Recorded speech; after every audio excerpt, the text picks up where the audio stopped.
باللہ من الشیطان الرجیم بسم اللہ الرحمن الرحیم الحمد للہ رب العالمین وصلی اللہ علی سیدنا محمد وعلی بیتہ الطیبین الطاہرین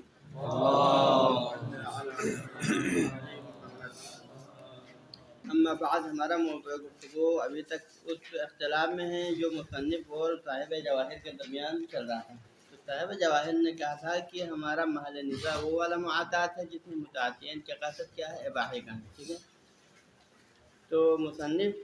فقہا کی مختلف جو ہے عبارات کو لا کر اس بات کو رد کر رہے ہیں۔ تو اس طرح ہماری بات ابھی چل رہی ہے۔ ہاں جی، وقال فی التذکرہ، یہاں سے نا علامہ کی جو عبارات ہے تذکرہ کے اندر، جس میں علامہ نے فرمایا کہ حکم صیغہ، صیغے کے حکم کے حوالے سے، صیغہ یعنی ایجاب و قبول، آیا عقد کے اندر شرط ہے یا نہیں ہے، اس حوالے سے علامہ نے کیا فرمایا، الاشہر عندنا انہ لا بد منہا، کہ ہمارے عندنا کی جو تعبیر کیا کہتا ہے، اجماع کی طرف اشارہ ہے کہ امام فقہاء امامیہ کے ہاں، ان کے ہاں اس بات پر اجماع ہے کہ انہو لا بد منہا، حاجی، لیکن اشہر لفظ اشہر یعنی اجماع نہیں، ہمارے امامیہ فقہاء کے ہاں اشہر اکثریت کا جو نظریہ ہے وہ یہ ہے کہ انہو لا بد منہا، کہ یہ صیغہ ہونا ضروری ہے، ایجاب و قبول لفظی ہے نا، صیغہ سے جب یہ کہا جاتا تھا تو مناسب سے ایجاب و قبول لفظی ہوتا ہے، ٹھیک ہے، بعتو و قبلتو۔ تو اشہر ہمارے امامیہ علماء کے ہاں کیا ہے، انہو لا بد منہا، صیغہ کا ہونا کیا ہے، ضروری ہے، صیغہ لفظی ہونا چاہیے۔ جب یہ ہونا ضروری ہے تو نتیجہ کیا ہے، نتیجہ یہ کہ فلا یکفی التعاطی، بس فقط تعاطی کافی نہیں ہے، یعنی مفید ملک ہونے کے لیے، نقل ملکیت کا فائدہ دینے کے لیے تعاطی کافی نہیں ہے، تعاطی نہیں، فقط عملی طور پر لینا دینا کریں صیغے کے بغیر۔ فی الجلیل والحقیر، اور یہ کافی نہ ہونا فرق نہیں ہے کہ جو آپ معاملات جو ہیں قیمتی چیزوں کے معاملات کریں، لاکھ 2 لاکھ ملائی 5 ملین 10 ملین چیزوں کا معاملہ کریں تب بھی صیغہ ہونا چاہیے، تعاطی کافی نہیں ہے۔ والحقیر، چاہے وہ معقرات چھوٹے موٹے الف الفین اور والی چیزوں کا ہو تو تب بھی کیا ہے، تعاطی کافی نہیں ہے، اس میں فرق نہیں ہے، ٹھیک ہے، صیغہ ہر طرف سے ہونا چاہیے، ٹھیک۔ اب اس کی مثال کیا ہے، مثلا تعاطی کی مثال کیا دے رہا ہے، تعاطی آتنی، مثلا کیا ہے کہ آتنی بہذا الدینار ثوبا، مثلا ایک بندے نے فقط اپنے پاس جو 500 الف دینار یعنی 5 الف دینار ہے مثلا، یا 10 الف دینار ہے، اس کو دکاندار کے ہاتھ میں تھمایا اور دکاندار نے کیا کہا کہ اس پیسے سے مجھے کیا کرے، ایک کپڑا دے دے، مثلا یہ کہا، فَيُعْطِيهِ مَا يَرْضِيهِ، تو دکاندار نے کیا کیا، اس کے بدلے میں اس کو وہ کپڑا دیا، ما يرضیہ، وہی کپڑا جس پر وہ راضی ہیں، یعنی اس کے پسند کا کپڑا اس کو دے دیا، یہ تو یہ والا فقط تعاطی نقل ملکیت کے لیے فائدہ نہیں رکھتا، فائدہ مند نہیں۔ او یقول، اس کے برعکس بھی ہو سکتا ہے، کیونکہ ابھی پہلے مسئلے میں پیسہ دینے والے نے پہلے پیسہ دیا ہے، مشتری نے پہلے، بعد میں بائع نے دیا ہے، اس کے برعکس بھی ہو سکتا ہے، مثلا بائع مشتری سے کہہ سکتا ہے، یقول خذ ھذا الثوب بدینار، پہلے دکاندار اس مشتری سے آ کر کہا ہے کہ میرے پاس یہ کپڑا ہے، یہ تم لے لو، کے ہاتھ میں تھما دیتا ہے کہ میرا کپڑا تم لے لیں، بدینار، اس کے مقابلے میں مجھے 10 ہزار دیتے ہیں۔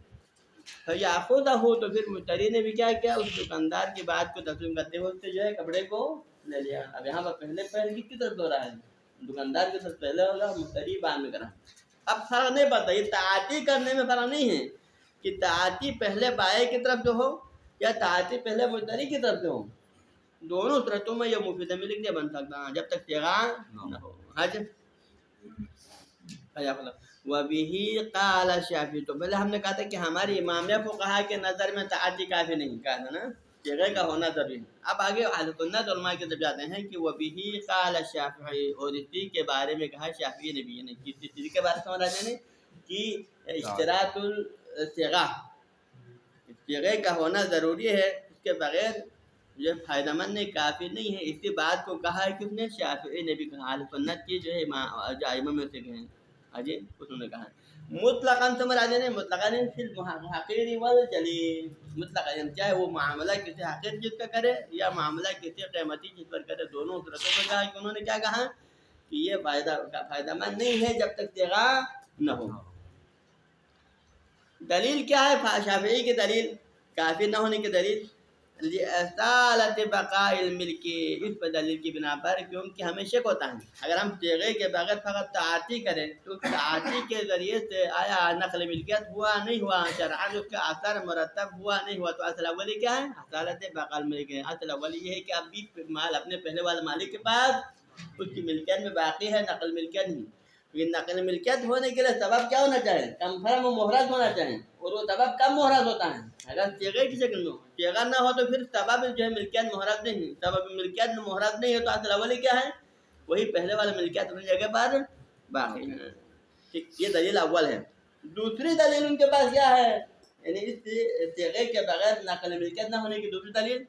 وقصور الافعال عن الدلالة على المقاصد،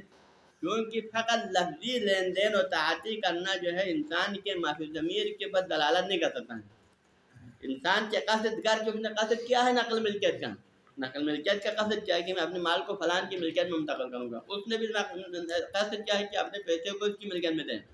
یہ قصد ہے نا۔ لیکن اس قصد پر دلالت کرنے کے لیے کیا ہونا چاہیے؟ دال لفظ ہونا چاہیے۔ اگر آپ لفظی طور پر بعت و شریت کا، تو پھر یہ لفظی بعت و شریت آپ کے معافی ضمیر پہ واضح انداز میں دلالت کر سکتا ہے، اس کے لیے دال بن سکتا ہے۔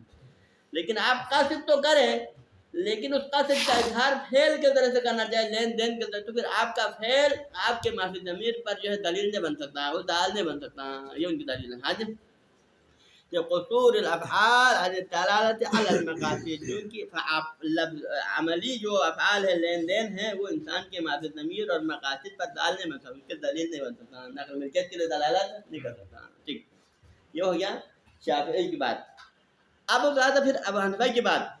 وَأَنْ بَعْضُ الْحَنَفِيَّةِ وَابْنِ شُرَيْحٍ فِي الْجَلِيلِ، اور یہی نظریہ ہے، یعنی وہ بھی سے یہاں پر بھی لفظ بھی لگا وہ بھی قال نقل عن بعض، اور یہی نظریہ یعنی کہ صیغے کا ہونا ضروری ہے، اسی بات کو کہا ہے بعض حنفیہ کے بعض علماء سے بھی، وہ ابن شریح اور ابن شریح سے بھی یہ نقل ہوا ہے، لیکن یہ کہاں پر فی الجلیل، انہوں نے فرق کیا ہے کہ صیغے کا ہونا چاہیے، یہ بات حنفیہ کے بعض علماء نے کہا ہے، اور ابن شریح نے کہا ہے کہ صیغہ ضروری ہے، لیکن فرق کے ساتھ کہ جلیل کے اندر، یعنی جو قیمتی چیزیں ہیں مثلا ملائی کے مقابلے اگر آپ معاملہ کرنا چاہے 5 لاکھ 10 لاکھ دینار پہ معاملہ کرنا چاہے تو جلیل چیزوں میں کیا ہے؟ صیغے کا ہونا ضروری ہے، اس کے بغیر نقل ملکیت نہیں ہو سکتا۔ تو مطلب کیا ہے؟ محقرات جہاں ان کے نظر میں کیا ہے؟ صیغہ نہ ہو تو بھی کافی ہے، انہوں نے فرق کیا۔ ٹھیک ہے، اس کے بعد پھر آگے احمد بن حنبل، وقال احمد بن حنبل، احمد بن حنبل کا نظر کیا ہو، کیا کہتا ہے؟ ینعقد مطلقاً، وہ بالکل اس نظریے کے برخلاف ہے، وہ کہتے ہیں کہ اگر تعاطی کرے صیغے کے بغیر تو پھر یہی تعاطی کے ذریعے سے بھی بے منعقد ہو جاتا ہے، نقد کیا ہے؟ بے منعقد ہو جاتا ہے۔ یہ نقل ملکیت، بے منعقد ہونے کا مطلب کیا ہے؟ نقل ملکیت کا فائدہ دے دیتا ہے مطلقاً، یعنی چاہے محقرات ہو چاہے وہ جلیل ہو، قیمتی چیزیں ہیں یا چھوٹی موٹی چیزیں ہیں، دونوں صورتوں میں معاطات سے کام چل جاتا ہے، وہی معاطات ہی کافی ہے، صیغہ کا ہونا ضروری نہیں ہے، نقل ملکیت کا فائدہ دے سکتا ہے۔ یہ احمد بن حنبل کا نظر ہے۔ وَأَنَّهُ قَالَ مالک، اور یہی احمد بن حنبل کا نظریہ وہی مالک کا بن سنت کے جو علماء میں سے کہنا مالک، امام مالک کا بھی یہی نظریہ ہے۔ فَإِنَّهُ قال، امام مالک کیا کہتا ہے؟ ينعقد بما يعتقده الناس بعن، وہ کہتا ہے کہ منعقد ہو جاتا ہے ایسے معاملات کے ذریعے سے کہ جو لوگ اور عام میں جس کو بے میں سمجھے، جس چیز کو لوگ بے تصور کرے، لوگوں کے اعتقاد میں جس پر بے کا عنوان سے کہا جائے اس کے ذریعے سے بے ہو سکتا ہے، چاہے وہ لفظی عملی لین دین کی شکل میں ہو چاہے وہ صیغے کی شکل میں۔ مطلب کیا ہے؟ اس کا مطلب یہ ہے کہ جو معاطات عام طور پر لوگ اسی کو بے سمجھتے ہیں، لہٰذا اس بنا پر یہی منعقد ہو جاتا ہے، اسی کو بے قرار دیا جا سکتا ہے، اس کے لیے صیغے کا ہونا ضروری۔ نچیتاً امام مالک اور احمد بن حنبل کا نظریہ مشترک ہے، ان کا نظریہ کیا ہے؟ صیغے کی ضرورت نہیں بلکہ وہی تعاطی ہی کافی ہے۔ یہ ہو گیا اب تک ہمارا جو ہے علامہ کی کتاب تذکرہ کی جو چند عبارات ہیں، انہوں نے اپنے نظریے کے ساتھ ساتھ اہل سنت کے علماء کے نظریات کو بھی بیان کیا۔ اب آپ نے اس علامہ کے اس عبارات سے کیا ثابت کرنا ہے؟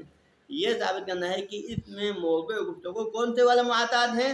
جس میں متعاطین نے تملیغ کا قصد کیا ہو، یہ والا معاطات مراد ہیں، وہ معاطات نہیں ہے جس میں متعاطین کے قصد اباحہ ہو، ہم نے یہ ثابت کرنا ہے۔ تو فرماتے ہیں کہ دلالت کلام العلامہ فی تذکرہ، یعنی علامہ کی یہ کلام جو تذکرہ میں ہے، اس کی دلالت یہ اس لیے دلالت کرتا ہے کس کے اوپر؟ علی قصد المتعاطین للملک. یعنی علامہ کی یہ کلام ابتدا سے آخر تک صحیح طرح آپ غور سے دیکھیں تو یہ کلام دلالت کر دیتی ہے. کس پر دلالت کر دیتی ہیں؟ کہ ان کلام کے اندر جس معاطات کی بات چل رہی ہے اس معاطات سے مراد کون سے معاطات ہیں؟ وہ معاطات ہیں جس میں متعاطین کا قصد کیا ہے؟ انہوں نے ملک کا قصد کیا تھا، لیکن ملک کا قصد کرنے کے باوجود عملی طور پر ملک کا فائدان ہے، یہ مراد ہے،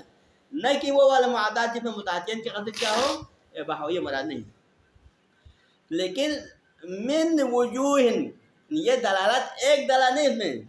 اس علامہ کے کلام سے ہمارے معنی حنفی پر کہ متعاطین کے قصد کون سے معاطات ہیں؟ ملک والا معاطات ہیں. اس سے دلالت ہوتا ہے لا یقان، یہ واضح ہے، اس میں افعال کی ضرورت نہیں. یہ من وجوہ چند طریقوں سے دلالت کرتا ہے، لیکن ان چند طریقوں کا بھی ہم ذکر کریں گے. ادونھا ہے چند طریقہ ہیں، لیکن ان 3-4 طریقوں میں سب سے کمزور طریقہ ادوان ہے، سب سے بہت ہلکا جو دلیل بن سکتا ہے وہ دلالت کیا ہے؟ یعلو مالک موافق احمد کی علامہ نے کیا کیا اپنے کلام کے اندر مالک کو احمد ابن حنبل کا ہم نظریہ قرار دیا، اس کو موافق قرار دیا. کس حوالے سے؟ فی الانعقاد، اس کے منعقد کہ یہ معاملہ منعقد ہو جاتا ہے. احمد بن حنبل کا نظریہ ہے کہ بغیر صیغے کے معاملہ منعقد ہو جاتا ہے، اور مالک نے بھی کہا ہے کہ بغیر صیغے کے معاملہ تو لہٰذا بغیر صیغے کے معاملہ منعقد ہونے اور اس بے کے منعقد ہونے کے حوالے سے احمد بن حنبل اور مالک کو کیا کرا دیا؟ ہم نظریہ کرا دیا کہ دونوں کا نظریہ ایک ہے. لیکن کس حوالے سے؟ کس بے کی بات ہو رہا ہے؟ انہو قال، کیونکہ مالک نے کیا کہا تھا؟ ینعقد بما یعتقدہ الناس بانت نتیجتان. دیگر علماء اور ان کے آپس میں اختلافات ہے کہ بے شمار ہوتا ہے نہیں ہوتا ہے، مفید ملک بنتا ہے نہیں بنتا ہے، تو جملے سے کیا ظاہر ہوتا ہے؟ یہ اختلافی جو معاملہ وہ والا معاملہ ہے یا وہ والے معاطات ہیں کہ جو لوگوں کے نظر میں بے شمار ہیں. تو نتیجتاً معاطات کے ہمارے پاس 2 قسم کا ملتا ہے. ایک معاطات وہ ہیں جو عام بس اوقات شاذ اور نادر ہم یہاں پاتا ہے کہ جس میں متعاطین فقط اباحی کا قصد کرتا ہے. لیکن ایک وہ معاطات جو عام طور پر لوگوں کے درمیان میں رائج جو مشہور ہے، جو عام معاملہ اسی پر اکثر و بیشتر چلتا ہے، اس میں متعاطین کے قصد کیا ہوتا ہے؟ تملیغ ہوتا ہے.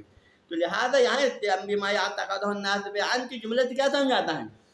کہ جو ان کے درمیان میں اختلافی جو معاطات ہے وہ والا معاطات ہے جو متعارف ہو، کہ جو لوگ عام طور پر بے سمجھتا ہوں، یہ والا معاطات ہے جس میں متعاطین کے قصد کیا ہے؟ تملیغ ہے. لیکن وہ والا معاطات جس میں متعاطین کے قصد تملیغ نہ ہو، اباحہ ہو، تو پھر وہ نادر ہیں، کیونکہ لوگ عام طور پر اس کو بے نہیں سمجھتے ہیں. تو لہٰذا اس جملے سے لگتا ہے کہ ان کی جو معنی ہے ہمارے محل خلاف کون سا معاطات ہیں؟ جس میں متعاطین کے قصد ملک ہو، یہ ہمارے سمجھ. لہٰذا یہ کم سے کم دلالت ہے، علامہ کے کلام سے کم تر دلالت یہ ہیں. تو اس کا مطلب یہ ہے کہ ہمارے پاس اس کے اندر، اس کی کلام کے اندر ایک اور مقامات ہیں جن کی دلالت اس سے بھی زیادہ اوضح تر ہیں. وہ کیا ہے؟ ہم کو سمجھ نہیں گزارتے ہیں. فرماتے ہیں کہ ایک اور یہ بات وہ یہ ہے کہ علامہ نے اپنے کتاب تذکرہ میں اس بحث کو کہاں لایا ہے؟ ایجاب قبول، جو کہ بے کی شرائط کے عنوان سے نا، کہ ایجاب قبول شرط ہے، اذا فات الشرط فات المشروط. تو لہٰذا مفید ملک کیوں نہیں ہو رہا ہے؟ یہ مفید اباحہ کیوں ہے، مفید ملک کیوں نہیں ہے؟ اس لحاظ سے نہیں کہ کیونکہ شرط مفقود ہیں، کیونکہ ایجاب قبول شرط ہے، شرط مفقود ہونے کی بنا پر مفید ملک نہیں ہے. ٹھیک، اس کا مطلب کیا ہے کہ یہاں پر مقتدی تو موجود ہیں. مقتدی کیا ہے؟ بے کے صحیح ہونے کا مقتدی یہ ہے کہ وہ قصد، کہ متعاطین نے ملک کا قصد کیا تھا، تو جب ملک کا قصد کیا تھا تو پھر بے کے صحیح ہونے کے مقتدی تو موجود ہے. لہذا یہاں مسئلہ کیا ہے؟ شرط مفقود ہیں. اگر قصد نہ ہونے کی وجہ سے اگر یہ مفید ملک نہ ہوتا تو کیا ہونا چاہیے تھا؟ پھر استدلال اس کی وجہ سے کرنا چاہتا ہے، کیونکہ اس میں قصد منتفی ہے، لہذا مقتدی مفقود ہے، اس وجہ سے معاملہ کیا ہے؟ مفید ملک نہیں، یہ کہنا چاہتا ہے. لہذا شرط کے منتفی ہونے کو بطور دلیل پیش کر کے یہ کہنا کہ مفید ملک نہیں ہے، کہنا یہ بات کی دلیل ہے کہ مقتدی موجود ہے، قصد تو ان کا ہے لیکن فقط شرط مفقود ہے. لہذا یہ قسم کا دلیل ہے، یہ دلیل ثانی. علامہ کی عبارات سے ہم نے اس کو بطور نتیجہ لینا ہے. اور ایک اور چیز اسی کلام کے اندر سے نکلتا ہے، وہ کیا ہے؟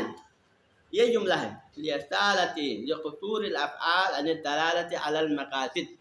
یہ جملہ بھی اس بات کی ایک واضح دلیل ہے. ان افعال مقاصد پر دلیل بننے سے قاصر ہے. مطلب کیا؟ کہ انہوں نے قصد تو کیا تھا،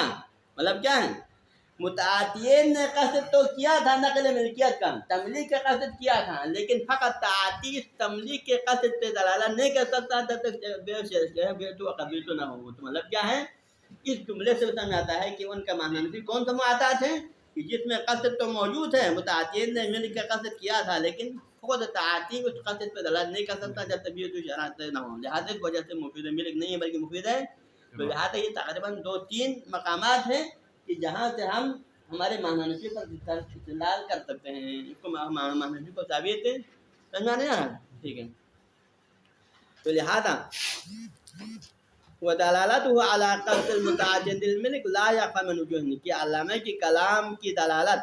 اس بات پر کہ یہاں ہمارے معنی نفی سے مراد وہ معاطات ہے جس میں متعدد کے ملک جو ہے قصد ملک ہے، وہاں نہیں ہے، اس پہ جو دلالت ہے لا يخفى من وجوه، یہ مخفی نہ رہے کہ وہ دلالت چند وجوہ پہ قائم ہے۔ ادوانها، اور ان وجوہ میں سے سب سے کمزور ترین وجہ یہ ہے کہ جعل مالک موافقا لاحمد، کیا علامہ نے کیا کیا، مالک کو احمد کے ساتھ موافق قرار دیا، نظریے کے ساتھ ہم موافق قرار دیا، کس حوالے سے، بالانعقاد من جہت، اس جہت سے کہ یہ معاملہ منعقد ہو جاتا ہے، کیوں، انہ قال، کیونکہ مالک نے کیا کہا کہ انعقد بما یعتقدہ الناس بیان، کیونکہ جو عرف عام میں لوگ جس عمل کو اور معاملے کو بے شمار کرے، لوگوں کے اعتقاد میں جو معاملہ بے ہوگا جو تعاطی کی شکل میں کیوں نہ ہو، یہ منعقد ہو جاتا ہے، اور اس سے کیا ظاہر ہوتا ہے، یہ یقیناً جس کو لوگ معاطات کو بے سمجھتے ہیں وہ کون سا معاطات ہیں، جس میں متعاطین کے قصد کیا ہو، تملیک کا ہو، ختم۔ اس کے بعد آگے ہیں وقال شہید فی قواعد، شہید اول اپنے کتاب قواعد میں فرماتے ہیں بعد قولہ، یعنی شہید نے اپنے کتاب قواعد کے اندر پہلے ایک جملہ فرمایا، ایک قول، کیا فرمایا پہلے یہ فرمایا کہ قد یقوم السبب الفعلی مقام السبب القولی، یہ علامہ یعنی شہید اول کا جو ہے اس کی عبارت ہے، شہید اول نے فرمایا کہ کبھی کبھار کیا ہوتا ہے، قد یکون السبب الفعلی مقام السبب القولی، سبب فعلی سبب قولی کا قائم مقام بن سکتا ہے، اشارہ کیا ہے سبب قولی فعلی سے مراد سبب قولی بیعت و شرط اس صیغے کی شکل میں ہو، تلفظ کی شکل میں، سبب فعلی سے مراد فقط لینا دینے کی شکل میں ہو، تو پھر قد کا مطلب کیا ہے، یہ یعنی تقلیل کہلاتا ہے، لفظ قد اکثر ہوتا کیا تھا، تقلیل کے لیے، یہاں پر تقلیل، تو کبھی کبھار ہوتا ہے، کیا ہوتا ہے، سبب فعلی بھی سبب قولی کا نائب مناب بن سکتا ہے، کس حوالے سے، نقل ملکیت کا موجب ہونے کے حوالے سے، یعنی کہ جس طرح سبب فعل قولی نقل ملکیت کا سبب بن سکتا ہے، اسی طرح بعض مقامات پر سبب فعلی بھی نقل ملکیت کا موجب بن سکتا ہے، ٹھیک۔ وقت ذکر امثلۃ لذلک، اس کے بعد کیا کیا، شہید اول نے اس کے لیے کچھ مثالیں دی، یعنی کہ سبب قولی بعض مقامات پر سبب فعلی بھی قولی کا نام منع بن سکتا ہے، اس کی مثال کیا ہے، مثلا اس کی ایک مثال یہ دیا ہے کہ مثلا کہ ہم گھر میں کوئی مہمان آتا ہے تو پھر مہمان کو کھانا کھلاتا ہے، ٹھیک، مہمان کو کھانا نہیں دیتا ہے، مہمان کے سامنے کھانا پیش کرتا ہے، تو پھر یہ اعطا ہے، آپ کو یہ صیغہ تو جاری نہیں کہنے کہ تو شریعت کا صیغہ جاری نہیں کہنے، لیکن پھر بھی آپ کا یہ عام مفید ملک ہے، فقط مجرد فعل ہے، آپ نے عطا فعلی کیا ہے، یعنی ہم نے صیغہ قولی جاری نہیں کیا ہے، لیکن پھر بھی آپ کے یہ عطا فعلی کیا ہے، مفید ملک نہیں ہے، لہٰذا یہاں پر سبب فعلی سبب قولی کا قائم مقام ہے، نقل ملکیت کا فائدہ دے رہا ہے۔ اسی طرح فرض کرے آپ کسی کو مثلا ہدیہ دیتے ہیں، مثلا کسی کو ہدیہ دیتے ہیں نا، مثلا انعام یا ہدیہ دیتے ہیں، تو یہ ہدیہ میں آپ نے جو تو شریعت کو کوئی صیغہ تو جاری نہیں کرتا ہے نا، لیکن پھر بھی یہ ہدیہ کیا ہے، یہ سبب فعلی ہے، مفید ملک بن سکتا ہے، جس طرح صیغہ جو ہے مفید ملک بن سکتا ہے، لہٰذا یہ والا ہدیہ بھی صیغے کا قائم مقام بن سکتا ہے، جس طرح صیغہ مفید ملک ہو سکتا ہے، یہ ہدیہ کا دینا بھی، یہ عطا بھی مفید ملک ہو سکتا ہے۔ ایک اور مثال، صدقہ، آپ صدقہ دیتے ہیں، مستحبی صدقات کسی کو بھی دیتے ہیں، مثلا 5,000 10,000 کی دینا، اب یہ صدقہ آپ میں صدقہ دیتے وقت کوئی صیغہ تو جاری نہیں کرتا ہے نا، فقط لینا دینا ہے، لیکن یہ لینا دینا کیا ہے، مفید ملک بن سکتا ہے، مطلب یہ کہ یہ بھی سبب قولی کے مناب، تو مطلب یہ کہ بعض موارد میں، فقط بعض موارد میں سبب قولی کا مناب بن سکتا ہے، تو مطلب کیا ہے، بعض میں نہیں کا مطلب، لیکن دیگر بہت سارے مقامات ایسے ہیں کہ جہاں سبب فعلی قولی کا مناب نہیں بن سکتا، ٹھیک۔ اب آتا ہے وما لفظ، یہ اس کا خود لفظ شہید اول کی عبارت ہے، کیا فرمایا، پہلے انہوں نے کیا کہا، پہلے انہوں نے یہ کہا کہ کبھی کبھار سبب فعلی بھی قولی کا مناب بن سکتا ہے اور نقل ملکیت کا فائدہ دے سکتا ہے، پھر آگے کیا فرماتے ہیں، وَأَمَّا الْمُعَاطَاتُ فِي الْمُبَايَعَاتِ، لیکن معاطات مبایعات یعنی معاملات، مبایعات جو معنی معاملات، کہ معاملات کے اندر فقط معاطات کی شکل میں معاملہ کرے کہ فقط لینا دینا عملی طور پر صیغہ جاری نہ کرے، فقط لینا دینا کرے، تو یہ جو معاطات ہے فَهِيَ تُفِيدُ الْإِبَاحَةَ، یہ ملک کا فائدہ نہیں دیتا بلکہ اباحے کا فائدہ دیتا ہے۔ یعنی مطلب کیا ہے، انہا لا یعنی تنوب منابل یعنی قول، یعنی پھر سبب قولی کا نہیں مناب، دوسرے الفاظ میں معاطات سبب قولی کا قائم مقام نہیں بن سکتا، فقط اباحے کا فائدہ دیتا ہے، لال ملک کا فائدہ نہیں دیتا۔ وَإِنْ كَانَ فِي الْحَقِيرِ، گرچہ یہ معاملہ حقیر کے اندر ہو، یعنی آپ نے یہ لینا دینا کا عمل کسی بڑے جو قیمتی چیز میں نہیں کیا جس میں ملائن قیمت ہو، بلکہ آپ نے چھوٹے الف الفین کے بات پر معاملہ کیا ہے، لیکن اس کے باوجود یہاں پر بھی فقط معاطات کی وجہ سے ملک کا فائدہ حاصل نہیں ہوتا، بلکہ اسے کیا کرنا پڑے گا آپ کو بھی، تو شریعت اس سے جاری کرنا پڑے گا۔ اندنا ہمارے امدنا کا مطلب یہ کہ ہمارے جو ہے علماء امامیہ کے نظر میں یہ فقط اباحے کا فائدہ دیتا ہے، ملک کا فائدہ نہیں دیتا۔ انتہا۔ تو لہٰذا شیخ اول کی عبارات یہاں سے ختم ہو گیا۔ حج وَدَلَالَتُهَا عَلَىٰ قَصْدِ الْمُتَعَاطِينَ لِلْمِلْكِ مِمَّا لَا فَ، اور یہ شیخ اول کی عبارت کی یقینی بات ہے، اس معاطات کی بات ہو رہا ہے کہ جو مفید ملک ہو، کیونکہ انہوں نے سبب پھیلی اور سبب قولی کی بات کی ہے نا، تو سبب پھیلی سبب قولی کا باقی بعض مقامات پر تو نامناب بن سکتا ہے، لیکن معاطات کے اندر نہیں بن سکتا۔ مطلب کیا ہے کہ سبب کی بات ہے کہ سبب ملکیت، تو لہٰذا یقیناً وہ اس معاملے کے بارے میں بات کر رہے ہیں یا معاطات کے بارے میں کہ جس میں دونوں نے معاملہ کرتے وقت کیا قصد کیا تھا، انہوں نے ملک کے قصد سے معاملہ کیا، جس طرح باقی ہبا وغیرہ میں، کیونکہ اس مسئلے کو کس کے ضمن مثالوں کے ضمن میں کہا نا کہ ہبا صدقہ اور اس طرح مثال کے طور پر ہمیں مہمان کو کھانا کھلانا، ان چند مثالوں کے ضمن میں معاطات کو شامل کیا، تو لہٰذا یقیناً وہ معاملات کیا ہیں، یہ مفید ملک ہے جس میں متعاطین کے قصد کیا ہوتا ہے، تملیک ہوتا ہے۔ تو لہٰذا یہاں پر اس کے ضمن میں معاطات کے اندر بھی متعاطین کے قصد کیا تھا، انہوں نے تملیک کے قصد کے ساتھ معاطات کیا تھا، لیکن یہ معاطات فائدہ مند نہیں ہے، گرچہ یہ پھیل ہیں، لیکن یہ پھیل سبب قولی کا نائب منام نہیں بن سکتا۔ یہ نائب منام نہیں بن سکتا، کیوں نہیں بن سکتا، یہ سبب ملکیات نہیں بن سکتا، گرچہ متعاطین نے قصد کیا تھا، ملکیت کے قصد کیا ہو۔ حج تو لہٰذا یہاں پر بھی واضح انداز میں یہ متعاطین کے قصد ملک ہونے پہ دلالت کر دیتا ہے۔ لا مما لا فهم هذا كله ما ذكرنا من عبارات الفقهاء، یہ سب اب تک کیا تھا، ہم نے مختلف فقہا کے عبارات سے ہم نے مدعا کو ثابت کر رہے تھے کہ یہاں تمام علماء کے عبارات میں معاطات سے مراد کون سا والا معاطات ہیں کہ جس میں متعاطین کے قصد ملک ہو اباحہ نہ ہو، ختم ہو جائے۔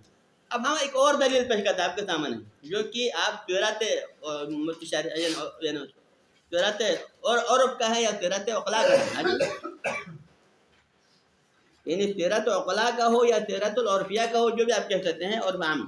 ان الواقع فی ایدی الناس، یہ اس سیرت سے تمسک کرا مصنف، یہ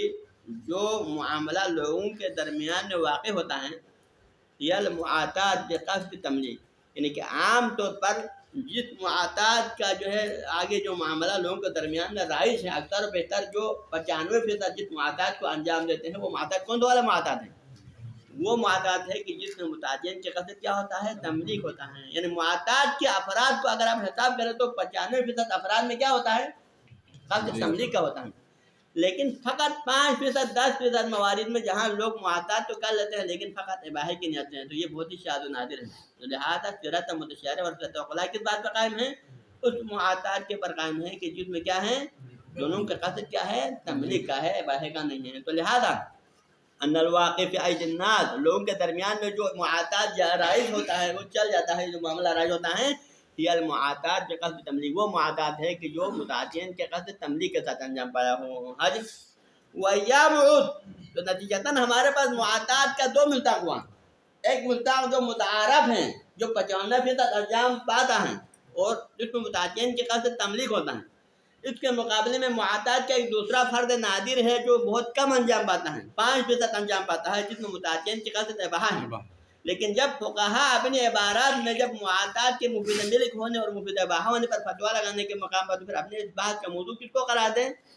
اس معاطات کو موضوع بحث قرار دیں کہ جو نادر ہو، اور اس فرد متعارف کو چھوڑے، یہ معقول نہیں ہے، ٹھیک ہے، جو فرد متعارف ہے یقیناً فقہا کے کلام کا موضوع بھی وہی ہوگا نا، فرد نادر وہ اپنے کلام کا موضوع قرار نہیں دیتا۔ حج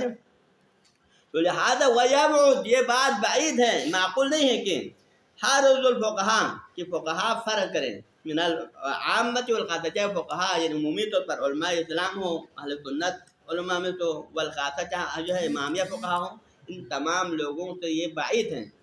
کہ الکلام فی غیر ما ہوا شائع بین الناس، کہ اپنے بحث گفتگو کے اندر کہ آیا مفید ملک ہے یا مفید اباحہ ہے، جب اس کو گفتگو کرتے وقت اپنے گفتگو کے موضوع کو کس معطات کو قرار دیں؟ اس معطات کو قرار دیں جو لوگوں کے درمیان بالکل رائج ہی نہ ہو، 5% سے زیادہ معاملہ اس کا نہیں چلتا ہو، اس کو موضوع کلام قرار دینا کیا ہے؟ یہ معقول نہیں ہے۔ ہاں جی، ما انہم صرحوا، در حال کہ انہوں نے بعض جگہوں پر بالکل صراحت کی ہے، صاف ستھرا انداز میں بیان کیا ہے کہ بِإِرَادَةِ الْمُعَامَلَةِ الْمُتَعَارِفَةِ بَيْنَ النَّاسِ، کہ انہوں نے صراحت کے ساتھ کہا ہے کہ ہم جس معطات پر ہماری گفتگو چلتا ہے کہ آیا معطات مفید ملک ہے یا اباحہ ہے، اس سے مراد ہماری کون سے معطات ہیں؟ وہ معطات مراد ہے کہ جو لوگوں کے درمیان میں رائج ہیں، انہوں نے صاحب کہا ہے۔ پھر وہ رائج معطات کون سے معطات ہیں؟ جس میں متعین کے قصد تملیغ ہوں، یقینی بات انہوں نے خود صراحت کی۔ تو لہٰذا یہاں سے مصنف اور صاحب جواہر کے جو اختلاف ہے تقریباً ختم ہو گیا۔ حجم اب یہاں سے آگے اختلاف شروع ہے کس کے درمیان؟ مصنف اور یعنی کتاب جو ہے کیا محقق کرکی کا اختلاف، کیونکہ یہاں میں دو لوگوں کا مخالفت کیا نا، ایک طرح مصنف اور صاحب جواہر کے کلام کو کیا کرا جاتا، ابعاد کرا جاتا، پھر ابن ادریس حلی کی بات کو باعث کرا جاتا۔ تو ابھی ابن ادریس کے مقابلے میں ابھی آیا نہیں تھا، ابھی تک صاحب جواہر کے کلام کو رد کرا تھا فقہا کے عبارات سے،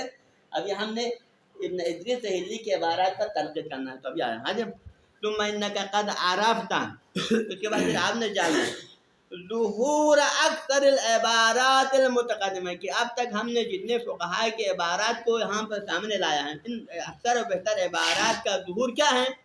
کہ عدم حصول ملکی، کہ یہاں جو لوگ فقہاء فرماتے ہیں کہ معطات ملک کا فائدہ نہیں بلکہ اباحہ ہے، تو لہٰذا اکثر و بہتر نے کیا کہا کہ معطات اباحہ کا فائدہ دیتا ہے۔ جب اباحہ کا فائدہ تو صراحتاً انہوں نے لگتا ہے اباحہ کا تو مطلب کیا ہے کہ یہ ملک کا فائدہ نہیں دیتا ہے، ان کے عبارت سے ظاہر ہوتا ہے کہ فقط اباحہ کا فائدہ دیتا ہے، اس میں ملک کا کوئی شائبہ نہیں ہے، یہ ہوتا ہے نا۔ بل صراحت بعض، یہاں فقط ظہور کی بات چھوڑو، بلکہ بعض علماء نے تو خود صراحت کے ساتھ کہا، واضح انداز میں کہا ہے کہ معطات فقط اباحہ کا فائدہ دیتا ہے، جس میں ملک کا کوئی نام نشان نہیں۔ آج کل خلاف، جیسا کہ کتاب خلاف کے اندر وہ سرائر و تذکرہ وقائد کے اندر حاجی، تو یہ بعض عبارات میں کہا وَمَعَ ذَلِكَ، لیکن اس کے باوجود کہ فقہاء نے انہیں صراحت کے ساتھ کہنے کے باوجود کہ فقہاء یعنی یہاں پر معطات مفید اباحہ ہے، مفید ملک نہیں ہے، سب طرح ملک کی نفی کے ہیں، لیکن اس کے باوجود فقط قال المحقق الثانی، محقق الثانی نے فی جامع المقاصد، محقق کرکی نے جامع مقاصد میں کیا کہا ہے؟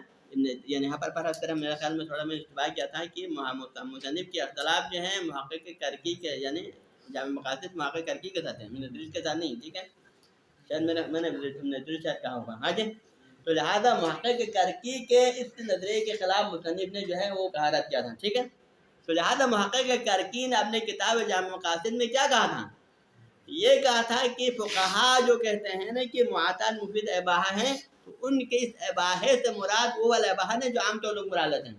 بلکہ اس اباحہ سے مراد مل کے متزلزل مراد، یہ کہا تھا نا محقق کرکی نے، کیا کہا تھا کہ فقہاء کے کلام میں تفید الاباحہ سے مراد اباحہ کیا ہے، مل کے متزلزل مراد ہے، یہ کہا تھا، تو ہم اس کو رد کرنا، ٹھیک ہے۔ تو لہذا وَمَعَ ذَلِكَ كُلِّهِ، ان تمام فقہاء کی ظہور اور صراحت ہونے کے باوجود فقط قال المحقق الثانی فی جامع المقاصد، محقق کرکی نے اپنے کتاب جامع المقاصد میں کیا فرمایا؟ انہم ارادوا الاباحہ الملک المتزلزل، کی جتنے بھی فقہاء نے مفید اباحہ کا معطات کے بارے میں، تو ان سب اباحہ سے کیا مراد لیا؟ اباحہ سے مراد مل کے متزلزل مراد، یہ کہا محقق کرکی نے۔ آج فقال، اب یہاں سے آگے محقق کرکی کی عبارت آپ غور کریں، محقق کرکی کی عبارت فقال المحقق الکرکی پھر جامع المقاصد المعروف بین الاصحاب، اصحاب ہمارے فقہاء امامیہ کے ہاں یہ معروف اور مشہور نظریہ ہے، کیا ہے کہ ان المعطات بیع، معروف یہ ہے کہ وہ سب معطات کو کیا سمجھتے ہیں؟ بیع سمجھتے ہیں، یعنی کہ بیع ہے۔ وَإِن لَمْ تَكُنْ كَالْعَقْدِ، لیکن یہ بیع اس بیع عقدی کے معنی نہیں ہے، پھر لزوم کی طرح، یعنی کیا یا بیع تو ہے، بیع ہونے کا مطلب یہ ہے کہ پھر ملک کا فائدہ تو دے دیتا ہے، لیکن بیع عقدی کے معنی نہیں کہ جو ڈائریکٹ بیع لازم ہو، تو اس کا مطلب کیا ہے؟ بے ہونے کا مطلب ہے کہ ملک تو ہے لیکن لازم نہیں ہے، درمیانی کیا ہو سکتا ہے؟ بے اور بے لازم کا درمیان یعنی کہ متزلزل ہے، بے تو ہے یعنی مفید ملک ہے لیکن بے عقدی کے معنی ڈائریکٹ بے لازم نہیں بنتا، بلکہ بے کیا ہے؟ بے ملک متزلزل کا فائدہ ہے۔ حجم ان المعتاد بیع وَإِن لَمْ تَكُنْ كَالْعَقْدِ، گرچہ وہ عقد کے معنی نہیں ہے، یعنی بے لفظی کے معنی نہیں ہے، بے قولی کے معنی نہیں ہے، پھر لزوم کی وہ ڈائریکٹ بے لازم ہو، یعنی اس کا مفہوم کیا ہے؟ انه يفيد ملک المتزلزل، یہ ملک متزلزل کا فائدہ ہے۔ خلافاً لظاہر عبارت المفید، پر خلاف ہے شیخ مفید کی عبارت کے ظاہر کے برخلاف، لیکن یہاں شیخ مفید کی عبارت کے برخلاف مراد یہاں پر اباحہ نہیں مراد ہے، بلکہ شیخ مفید نے بے لازم کرا دیا۔ شیخ مفید کی عبارت تقریباً شاید پہلے آیا ہے کہ انہوں نے کہا کہ شیخ مفید نے کہا ہے کہ دائرے کے معتاد بے لازم کا فائدہ تھا، تو لہٰذا یہاں پر واقع کرتی کہ اختلاف میں بھی شیخ مفید کی سوالت ہیں، شیخ مفید نے اس کو ڈائریکٹ کے لازم قرار دیا لیکن ہم اس کے برخلاف کو لازم قرار نہیں دیں گے، بلکہ فقط بے مل کے متزلزل کے قائل ہو جائیں گے۔ حجم ولا یقول احد، اور کسی فقیر نے بھی نہیں کہا ہے معتاد کے بارے میں، کیا نہیں کہا ہے؟ بِأَنَّهَا بَيْعٌ فَاسِدٌ، کہ معتاد کیا ہو؟ بے فاسد ہے، یہ کسی فقیر نے نہیں کہا، اس کے فساد کے بارے میں کسی نے بھی نہیں کہا ہے، سوى المصنف فی النہایہ، سوائے مصنف علامہ کے نہایہ میں۔ مصنف سے مراد یہ نہیں کہ محقق کارکن ہے، مقاصد میرے خیال میں علامہ کی کسی کتاب کی شرح میں لکھا ہے، تو اس بنا پر انہوں نے مصنف کہا، ٹھیک ہے، تو لہٰذا سوائے علامہ کے انہوں نے اپنی کتاب نہایہ میں اس کو بے فاسد قرار دیا ہے، معتاد کو، اس کے علاوہ کسی فقیر نے بھی معتاد کو بے فاسد قرار نہیں دیا۔ وقد رجع عنہ، ورجع یعنی علامہ، پہلے نہایہ میں تو کہا تھا، اس کی ابتدائی کتاب ہے علامہ کی، تو اس نے کہا تھا کہ یہ بے فاسد ہے، پھر وہ علامہ اپنے نظریے سے پھر گیا، عنہ عن کو نہیں بیان فاسد، اس نظریے سے پھر گیا فی کتبہ المتاخرہ عن النہایہ، اپنے ان کتابوں میں جو نہایہ کے بعد میں، نہایہ کے اندر بے فاسد قرار دیا، پھر نہایہ کے بعد والے متاخر کی کتب کے اندر علامہ نے کہا ہے کہ نہیں بے فاسد نہیں، تو اپنے نظریے سے انہوں نے کیا کیا؟ رجوع کیا۔ حجم اس کے بعد ایک اور دلیل ہے محقق کر کے اپنی ایک دلیل بیان کرتا ہے اس کے لیے، یہ ملک متزلزل کا فائدہ دینے کی ایک دلیل یہ دیتا ہے، وقولہ تعالی، یہ آیت کریمہ قرآن کریم کے اندر اللہ تعالیٰ کے جو قول ہیں، الا ان تکون، یعنی ایھا الذین آمنوا لا تاکلوا اموالکم بینکم بالباطل الا ان تکون تجارۃ عن تراض، یہ آیت ہے نا، تو اس آیت کے اندر الا ان تکون تجارہ، یعنی انہوں نے نقل ملکیت کے لیے ایک سبب بیان کیا، اس کے اندر وہ کیا ہے نقل ملکیت کا سبب؟ تجارہ عن تراض منکم، کہ تمہارے درمیان تجارت کے ذریعے سے ہو اور وہ بھی تراضی کے ساتھ، ٹھیک۔ اب یہاں پر عام، ان قولہ تعالی عام، اس آیت کریمہ کے اندر تجارہ عن تراضی کا لفظ عام ہے، عام سے مراد یعنی انہ یشمل العقد القولی والفعلی، تجارت چاہے وہ قولی شکل میں ہو، تجارت چاہے وہ فعلی شکل میں ہو، دونوں کی جہت دال کرتا ہے، یعنی ملفظ آیت کریمہ کیا کہتا ہے کہ تجارت مفید ملک بن سکتا ہے، چاہے وہ تجارت قولی ہو یا تجارت فعلی ہو، اگر صیغہ شرط ہوتے ہیں، اگر صیغہ شرط ہوتے ہیں، معاہدہ صحیح نہ ہوتے تو کیا ہونا چاہیے؟ آیت کریمہ کے اندر استثناء کرنا چاہتا ہے کہ فقط بے قولی ہونا چاہیے، فعلی نہیں ہونا چاہیے، لہٰذا اس کے اندر استثناء نہیں لگانے کا مطلب کیا ہے کہ یہ بے قولی کو بھی شامل ہے اور معاہدات کو بھی شامل ہے، ولہٰذا ثبت انہ مفید للملک۔ حجم الا ما اخرجہ بدلیل، ہاں الا ما اخرجہ بدلیل، مگر اس قانون کلی سے دلیل کے ذریعے سے بعض موارد خارج ہیں، وہ روایت کے اندر بعض موارد کو بے کے دائرے سے، تجارت تراضی کے دائرے سے خارج کیا، اس کو بے قرار نہیں دیا، وہ الگ موضوع، لیکن معتاد کو خارج کرنے پر بعض جگہ تو کوئی دلیل نہیں ہے، اس کا مفہوم یہ ہے کہ بعض موارد خارج ہیں لیکن جو دلیل سے خارج نہ ہو، جیسا کہ معتاد دلیل سے خارج نہیں ہوا ہے تو نجتا نہیں، وہ بھی اسی تجارت تراضی کے مفہوم میں ابھی باقی ہے اور یہ مفید ملک ہونے کا فائدہ دے دیتا ہے۔ حجم آگے فرماتے ہیں وما یوجد فی عبارت جمع، ما یعنی ما موصولہ ہے، وما یوجد جو نظر آ رہا ہے ہمیں، ہم باتیں ہیں، کیا باتیں ہیں؟ فی عبارت جمع من متاخرین اصحاب، ہمارے متاخرین اصحاب میں سے بعض فقہاء کے عبارت میں جو لفظ ہمیں نظر آتا ہے، کیا کون سا لفظ نظر آتا ہے؟ من انہا تفید الاباحہ، یعنی کہ ہمارے متعین محقق جو ہے کیا کہتے ہیں، محقق کر کی اصل بات پر یہاں پہنچے ہیں، اصل بات پر یہاں پہنچا ہے، فرماتے ہیں نا کہ جو ہمارے بعض متاخرین فقہاء کے عبارات میں جو نظر آتا ہے، کیا نظر آتا ہے؟ من انہا تفید الاباحہ، کہ جو انہوں نے کیا کہا یہ معاقات اباحے کا فائدہ دیتا ہے، یہ جو فرمائے ہیں متاخرین فقہا نہیں کہا ہے۔ وَتَلْزِمْ بِالذَّهَابِ أَحَدَ الْعَيْنَيْنِ، اور آگے کیا کہا، ابتدائی وقت میں تو معاقات کیا فائدہ دیتا ہے، ڈائریکٹ تو اباحے کا فائدہ دیتا ہے، لیکن پھر جب دو عینین میں سے، دو عوضین میں سے ایک طلب ہو جاتی ہے، پھر طلب کے بعد پھر وہ لازم بن جاتا ہے، پھر وہ ملک کا فائدہ تھا، یعنی پہلے ملک نہیں تھا نا، لیکن طلب ہونے کے بعد پھر مفید ملک بن گیا۔ یہ تو کہا کہ عبارات میں یہ جو نظر آتا ہے، تو آگے کیا فرماتے ہیں، یریدون بھی، تو اس اباحے سے مراد ہمارے فقہا کی کیا مراد ہے، یعنی محقق کرکی فقہا کے عبارات میں تعویل کرنا شروع کیا انہوں نے، حقیقی ہمارے جو فقہا کے عبارات میں جو نظر آتا ہے، کیا نظر آتا ہے کہ معاقات ڈائریکٹ تو اباحے کا فائدہ دیتا ہے، لیکن عینین میں سے ایک کے طلب ہونے کی صورت میں پھر وہ ملک میں بدل جاتا ہے۔ تو اس اباحے سے کیا مراد ہے، یریدون بھی، تو ان کے لفظ اباحے سے مراد کیا ہے، عدم اللزوم مراد ہے، یعنی ڈائریکٹ اباحہ ہمارے معنی میں بات نہیں کہ ڈائریکٹ یعنی بغیر ملک ہے، بلکہ ان کی مراد ہے تو ملک ہے، لیکن ملک کے متزلزل مراد ہے، یعنی لزوم، یعنی انہوں نے اباحہ کا مطلب ہے کہ ملک کی نفی کی ہے نا، اس لفظ اباحے کے ذریعے سے انہوں نے کس کی نفی کی ہے، ملک کی نفی کی ہے، لیکن کس ملک کی نفی کی ہے، ملک لازم کی نفی کی ہے، لیکن ملک متزلزل ملک کے بارے، تو لہذا یریدون بھی عدم اللزوم فی اول الامر، ان کو کہا کہ مراد ڈائریکٹ اباحہ سے مراد یعنی لازم نہ ہونا، کہ یہ معاقات ڈائریکٹ اخذ لازم نہیں بنتا ہے معاملہ کرنے سے، وہ بالذہاب یتحقق اللزوم، لیکن عینین میں سے ضائع ہو جائے تو پھر وہ لزوم ہو جاتا ہے، مطلب ہے کہ محققی کا مطلب مدعا کیا بن گیا کہ ہے تو ملک کا فائدہ اول وقت میں دیتا ہے، لیکن کون سے ملک کا فائدہ دیتا ہے، ملک متزلزل کا فائدہ دیتا ہے، لیکن جب عینین میں سے ایک طلب ہو جاتا ہے نا، پھر وہ متزلزل سے نکل کر ملک لازم میں بدل جاتا ہے ملک پہلے بھی بعد میں بھی، ایسا نہیں کہ پہلے اباحہ ہو پھر وہ اباحہ ملک میں بدلتا ہے، ملک پہلے تھا، لیکن وہی ملک پہلے لزوم کی شکل میں نہیں تھا، متزلزل کی شکل میں تھا، لیکن عینین میں سے ایک طالب ہونے سے کیا ہوا، پھر وہ ملک لازم میں بدل گیا، یہ مراد ہے۔ تو لہٰذا محقق کر کے نے کیا فرمایا، وہ کہا کہ اباحہ سے یہ والے مراد ہیں، وہاں کی لفظ اباحہ سے یہ والے اباحہ مراد ہے کہ ملک متزلزل کا فائدہ ابتدائی وقت میں، پھر وہی ملک متزلزل بعد میں ملک لازم میں بدل جاتا ہے، ٹھیک ہے۔ اب دلیل کیا ہے محقق کرکی سے پوچھیں کیوں